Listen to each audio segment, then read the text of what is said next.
Welcome to The Mountain in Us, a podcast where the journey gets its voice. I am Taran Singh, your host. Here we greet the thrills, jolts, ascents, and descents of our uncharted adventures.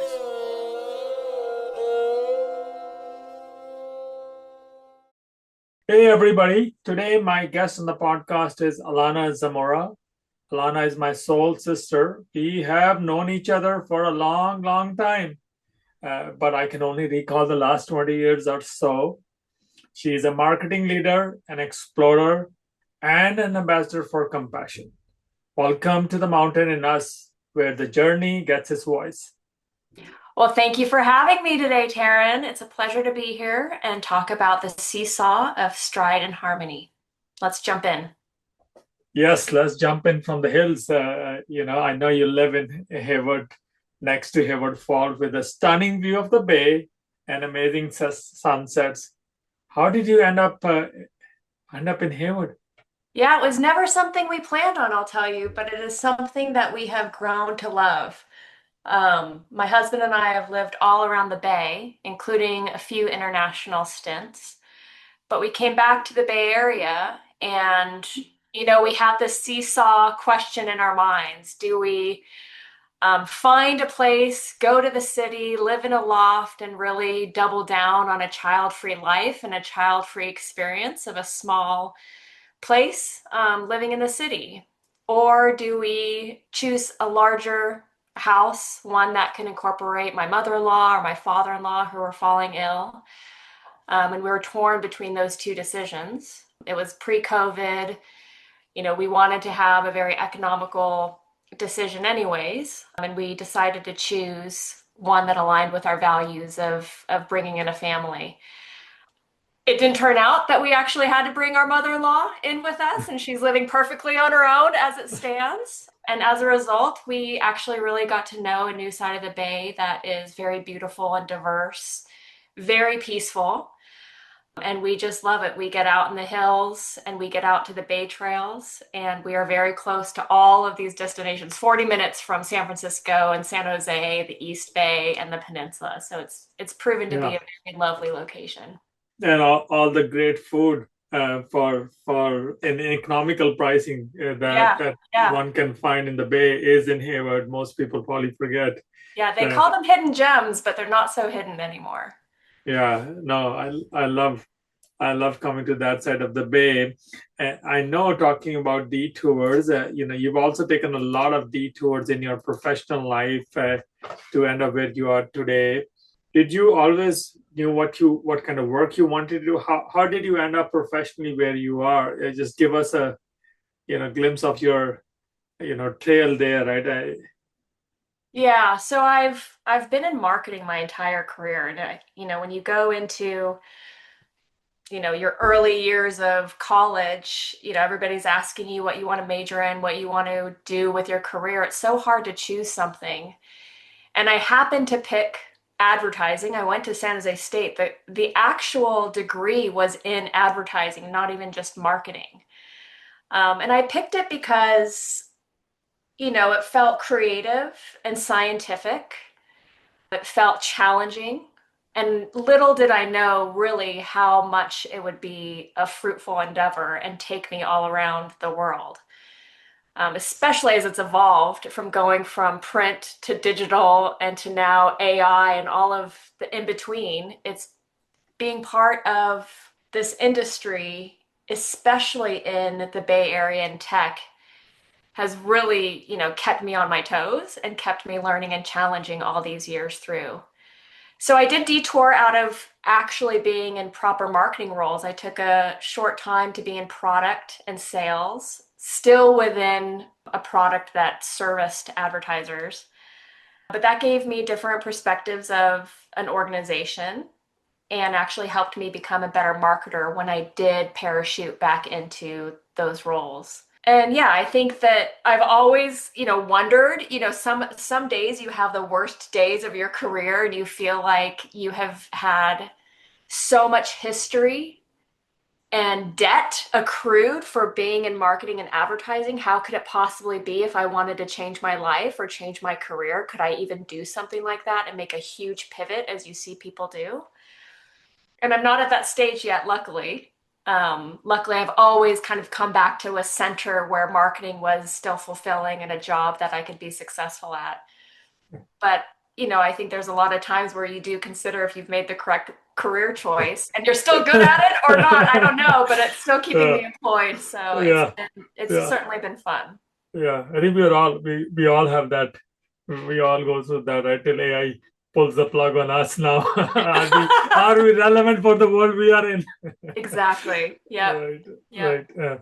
But one of the most grounding person that I have met in my life, and and I know you travel a lot and you go out of the way to go to destinations or places where the crowd basically is not there, right? And talk to us about a little bit about traveling, especially, and I know you have a mission when you go on traveling. It's not that you're just traveling to relax, of course, but you also try to get to the harmony side of the world when you're traveling. How did that came about? Were you always a traveler, a dreamer traveler when you were little? How did that shape you? And give us some stories of your travels. Yeah, I do. I guess I didn't know that it was in me. You have family that is from other countries, and so you're experiencing your oma or your grandma from Sweden, and you have these stories of their cultures, and that becomes part of your psyche and your subconscious. Ultimately, you do dream of wanting to go visit their towns that they grew up in. Even within the US, I was just thinking about and looking up last night my great grandfather who was in Elmer, Missouri, and I thought, what kind of a town is that? Turns out there's only 51 people there, a population of 51 people. So maybe there's some ancestors I could go visit when I go to Yeah. one You day. you only have to knock 50 doors. The 51st would be the door you would have an answer already there. That's true. But we do travel internationally. It's been a real blessing that I've married somebody who also has a creative and curious nature. And so every time we travel, we tend to go mostly city center because that's where you can get the most access to food, which we love to try, how food comes about. When you go to a restaurant, the restaurant experience can be very much so tied to their culture, very different from what we experience here in the US. It could be fast paced, turnkey. It could be, something a little bit more elevated or long, and drawn out.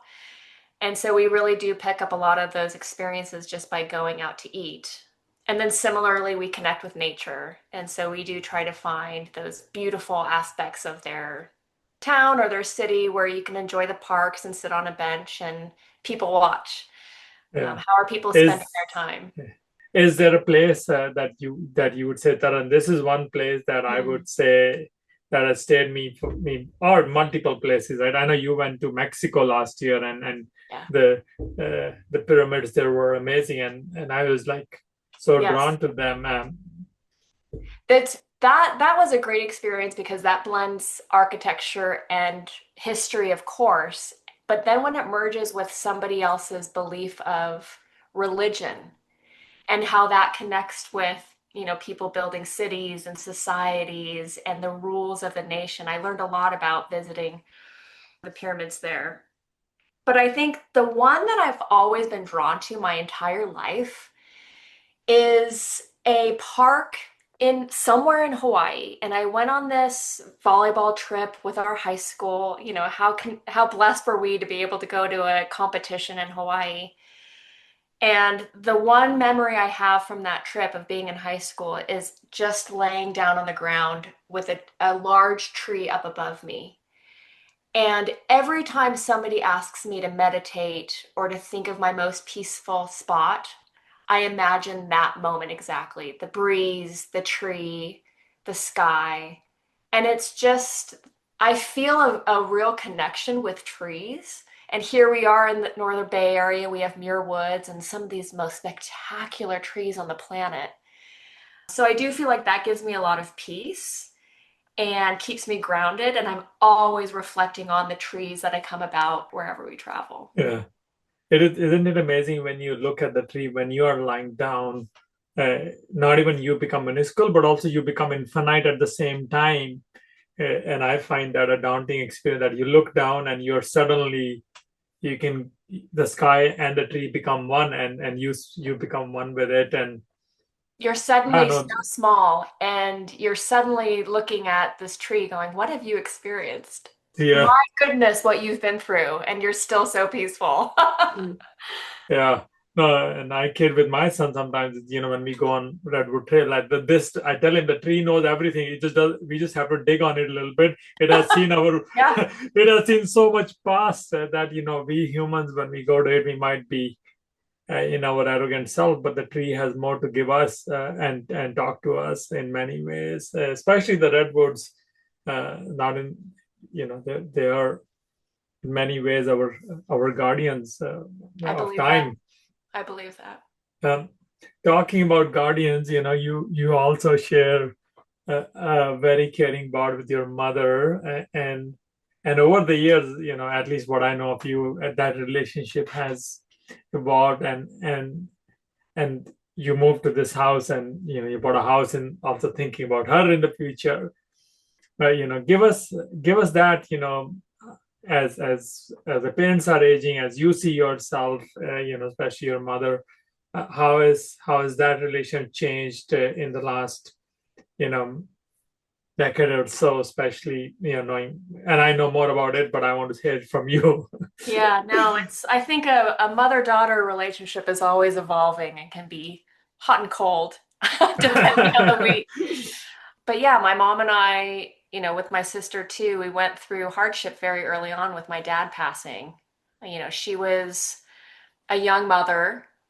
She had two daughters. My sister was 9 and I was 5. And so immediately there we were thrust into, the sisterhood of looking out for each other and being very mindful of how we were all growing up in kind of a new world where we lost somebody very special to us, of course. Over the course of years, just as you would, and as I teased, you do still have your, relationships that, you question whether your mom is making the right decisions or you question her loyalty to you. And, maybe she's distracted by trying to pursue her own independence or figure out her own life. And I think it's not until you become an adult yourself when you realize that we were all just trying to figure out how to do this. We've never been moms before, we've never been adults before. And so everybody is witnessing your first attempt at being age 40 or being, now my mom is age 78. And, I do try to give her a lot of compassion for the choices she's made in her life. And I think she does the same with me. So we do have that reflection on each other to say we've both just tried to do our best with the information we had. And now as she, even though she got remarried, her second husband passed, my stepfather passed, and now here she is again, widowed again. But I'm very inspired by how she is taking on this next phase of her life as a very senior woman. I mean, like I said, she's 78 and she couldn't have more energy. She dances with, the community center, and she's going to France with a new friend that she met. And she's taken on more independent challenges than I actually ever thought she would be able to do. And I think we inspire each other both ways. I think I have inspired her, and I think that she's become more willing to take chances and do her own thing. So it's been very pleasing to witness somebody change. And where I had this certain belief of her because I saw her in a relationship with my stepfather. You form certain beliefs and you think that they have certain qualities about them that maybe can't change.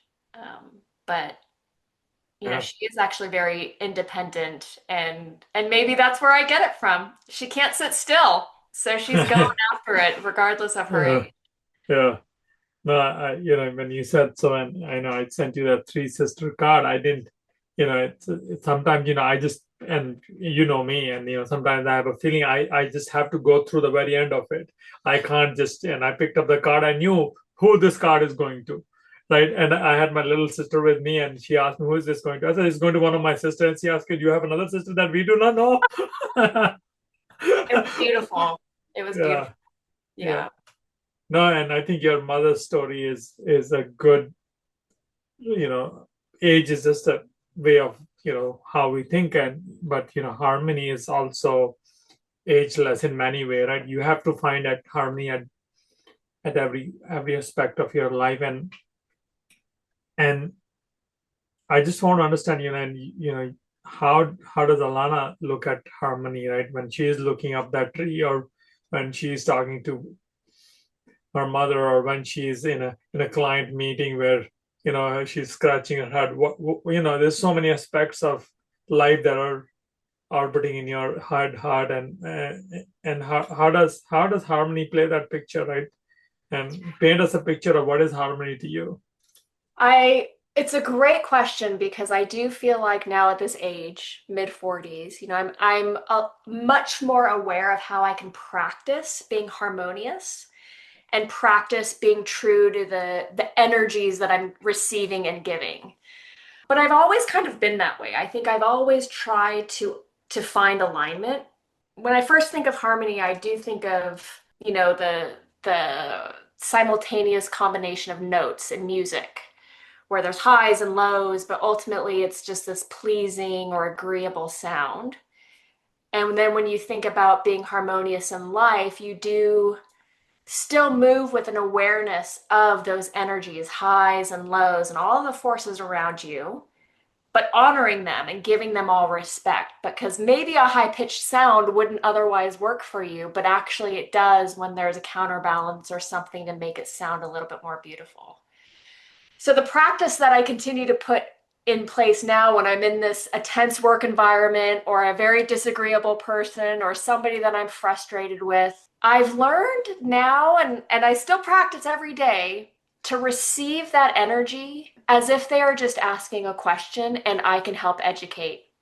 And if I can help educate even by saying, I don't know the answer to that, or I can follow up, or with a little bit of humor, then that goes a long way because I think what I'm observing with people is we all just want to do a good job. We all want to, be proud of the work that we're doing. And we all, whether this is the right way to say it or not, want to be liked. And not that you should go in pursuit of being a people pleaser, but we have things to give that we want to be valued by others. And so if you're in a tense environment and somebody's yelling at you, they have a point that needs to be made. They're just not expressing it in a way that feels very productive. But if I can take a beat and really reflect on that and own the confidence that I've now built, whether it's my career, my relationship experience, my friendship experience, and come back with a grounded response, then I feel like I'm practicing the right maneuvers to kind of make progress happen. And when I think about harmony and I think about the seesaw of nature, you're going to be thrown in these environments that really feel uncomfortable, but you're going to come back again and provide that other momentum shift that the energy is calling for just to even it out and be a little bit more harmonious with that interaction. Yeah, you know, in terms of letting go, right? To be able to get to that harmony stage, right? And I'm assuming that you have to sometimes let go some of the stride in you just to get to that harmony, and not get, not Yep. keep running at everything that And you need not to be be so run. stubborn and not be so stubborn. I think that's where humor can come in, where you can respond with a cheeky, I just had an interaction at work and I thought, oh, why are they giving me a hard time? And it's like, oh, I didn't think that they could read my mind. And I just responded back with, you couldn't read my mind with what I was asking you. And we just played off of a little bit of humor because I realized that maybe the way I asked the question didn't provide the best way for them to respond. So yeah, you have to kind of give up a little bit of your ego in order to make the progress. Yeah, yeah. But do you think as we grow and as we age, in the kitchen sink of life, we accumulate so much ego that when we go keep looking for center, there's no center, there's mostly ego, right? Yeah. How does one go about it? Because at the end of the day, we're all putting labels, right? We're capturing so much, uh, and work especially means a lot more to us than anything else in the current way of the world, and that's why people are so scared of AI because Yeah. right their Yeah. meaning beyond work is impossible, right? And that reckoning is coming to a lot of us, right, and including me, right, that we will be but in this kitchen sink of life, right, where my question is that how does Alana go about making sure that the ego is good enough but not taking over the kitchen sink? It's a very good question. And I'm lucky that I have this many years of experience or what I call data that I can fall back on. And I do think about the younger folks who are challenged because they don't have a reputation to fall on. And so I think part of my response to your question is at the end of the day, we're all humans and we're all searching and yearning for connection. And if you can find a team, a work team, a friendship team, a community where you have that connection, then anything in the periphery is just going to be additive. So in the case of AI and marketing, we could say it's taking our job, and it certainly has, you know, really provided some products that I would otherwise go to a human for, copywriting help, for example. It's not perfect. But you could see very clearly where there's moments where AI is going to come in and really challenge somebody's real position of where they've produced work and otherwise earn an income off of. But I think that there's still a capability of you within to do great work. And that's when you make the connection with teammates where they see the value of what you can bring rather than it's just being you can write a headline for an ad. You can do so much more than just that product and that output.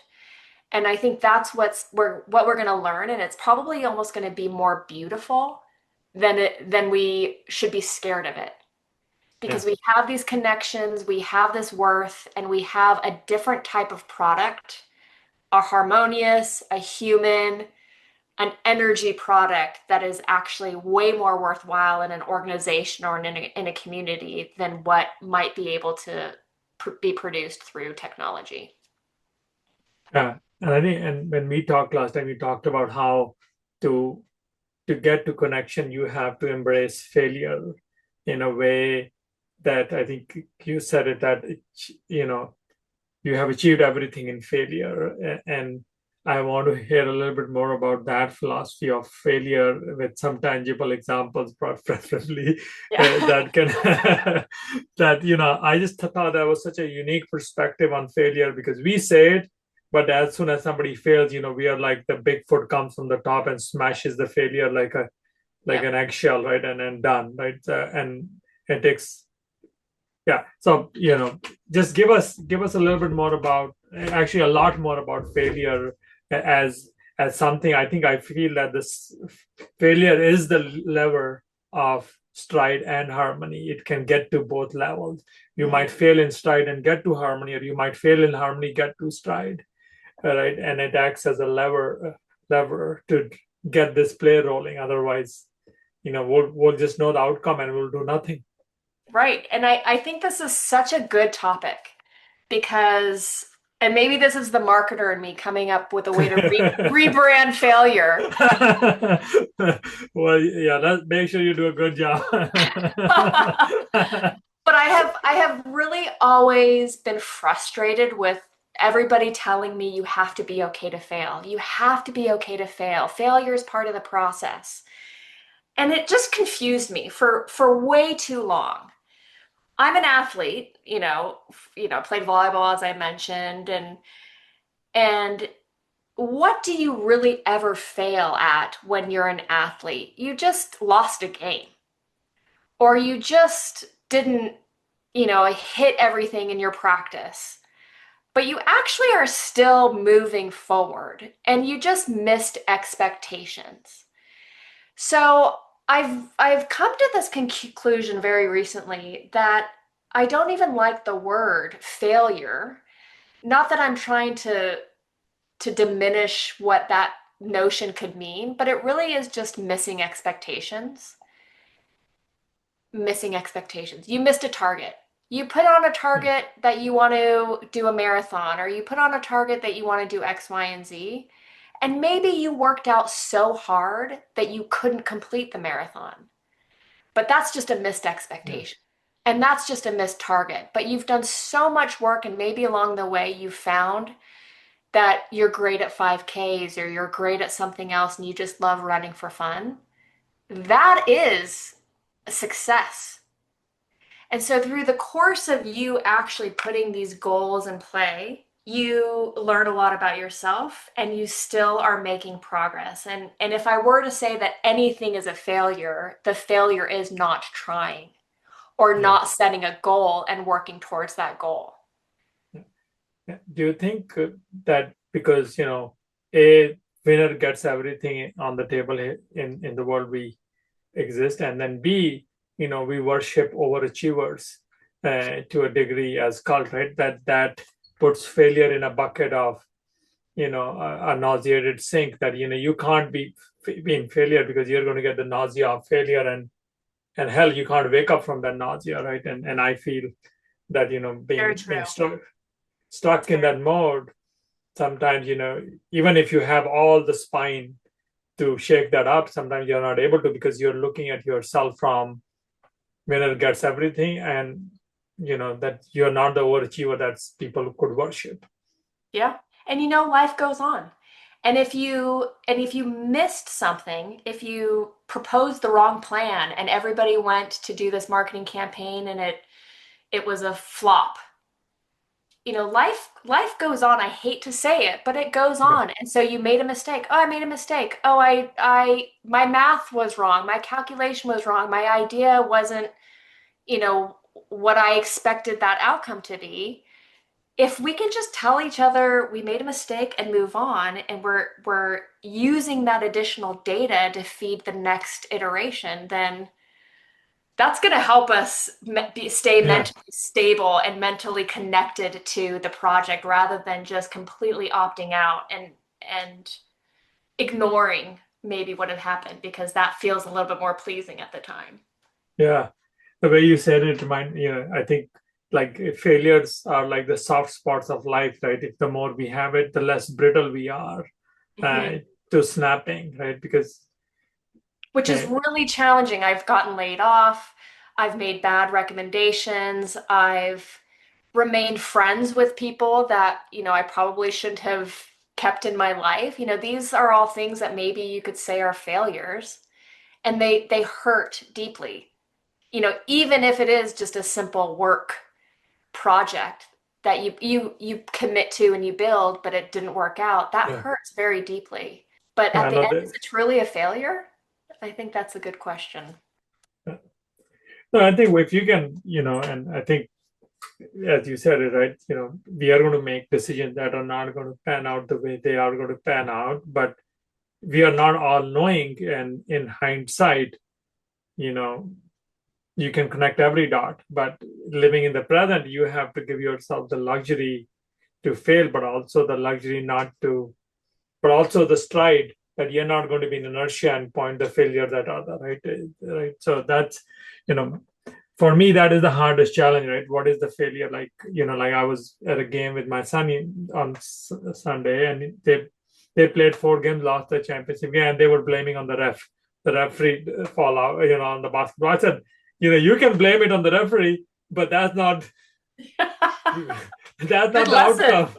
Yep. Uh, Yep. yeah, You're always going right. to have those refs. You are. Yeah, yeah, and it's the same rep, right? So so, and I think that's what I think we also want to figure out when we fail, who is the referee that we can blame to sometimes, and that's why failure becomes harder to chew, Yeah. right? And then Yeah. and I think as mortal beings, chewing outcomes that are not relevant to us are very hard, right? And I want to get to my final question, which is, how do we as model beings, enjoy this bliss of this beautiful play of stride and harmony, right? Are there any practices of from your daily life, or what could Alana share from her Zamora wisdom?